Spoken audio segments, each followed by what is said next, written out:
Perserikatan Bangsa-Bangsa menyebut kesetaraan perempuan di dunia masih tertinggal jauh, meski sudah masuk salah satu dari 17 butir tujuan pembangunan berkelanjutan yang berakhir pada 2030 mendatang.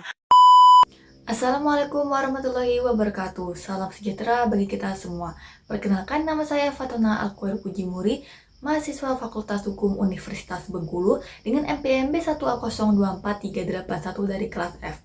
Pada kesempatan kali ini, saya akan membahas tentang wawasan gender, kesetaraan tanpa diskriminasi. Sebelum kita bahas lebih lanjut, kita harus tahu apa itu wawasan gender. Wawasan gender adalah pemahaman bahwa laki-laki dan perempuan memiliki hak yang sama dalam kehidupan, pendidikan, kesehatan, maupun pekerjaan. Artinya, tidak boleh ada diskriminasi hanya karena perbedaan gender. Namun, dalam kenyataannya, masih sering muncul berbagai bentuk ketidakadilan gender di antaranya. Yang pertama, marginalisasi. Marginalisasi adalah proses peminggiran salah satu gender, biasanya perempuan, dari akses ekonomi atau sosial.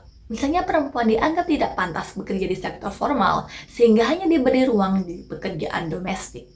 Kedua, stereotipe, yaitu pelabelan atau pandangan sempit terhadap gender tertentu. Contohnya, anggapan bahwa perempuan seharusnya hanya mengurus rumah, sementara laki-laki yang mencari nafkah. Ketiga, subordinasi, yaitu penempatan salah satu gender pada posisi lebih rendah. Misalnya pendapat perempuan dianggap kurang penting dalam pengambilan keputusan. Keempat, beban ganda terjadi ketika perempuan harus menanggung pekerjaan domestik sekaligus pekerjaan publik, sehingga menimbulkan tekanan ganda dalam hidupnya. Kelima, kekerasan berbasis gender, meliputi kekerasan fisik, psikis, maupun seksual yang dialami karena perbedaan gender.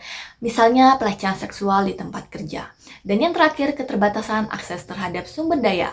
Perempuan seringkali lebih sulit mengakses pendidikan, kesehatan, modal usaha, atau jabatan publik dibanding laki-laki. Untuk mengatasi ketidakadilan ini, Indonesia memiliki dasar hukum yang kuat, diantaranya Undang-Undang Dasar 1945 yang menjamin setiap warga negara memiliki hak yang sama di hadapan hukum.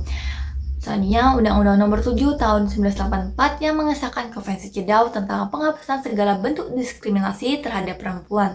Yang ketiga, Instruksi Presiden Nomor 9 Tahun 2000 tentang pengarusutamaan gender atau PUK agar kebijakan pembangunan selalu mempertimbangkan kesetaraan gender. Dan yang terakhir, Undang-Undang Nomor 12 Tahun 2022 tentang tindak pidana kekerasan seksual sebagai bentuk perlindungan hukum terhadap korban kekerasan. Tujuan wawasan gender adalah mewujudkan kesetaraan, menghapuskan diskriminasi, memberikan perlindungan hukum, meningkatkan partisipasi perempuan, dan menjamin akses yang adil di segala bidang. Masyarakat juga memiliki peran penting. Kita bisa menciptakan lingkungan yang adil, aman, dan ramah gender, menghormati hak asasi manusia, mendukung kebijakan pemerintah, serta melaporkan jika terjadi diskriminasi. Demikianlah penjelasan tentang wawasan gender, kesetaraan tanpa diskriminasi. Dengan saling menghargai dan berani melawan diskriminasi, kita bisa menciptakan lingkungan adil, aman bagi semua orang. Terima kasih atas perhatiannya. Saya akhiri. Wabillahi taufiq wal hidayah. Wassalamualaikum warahmatullahi wabarakatuh.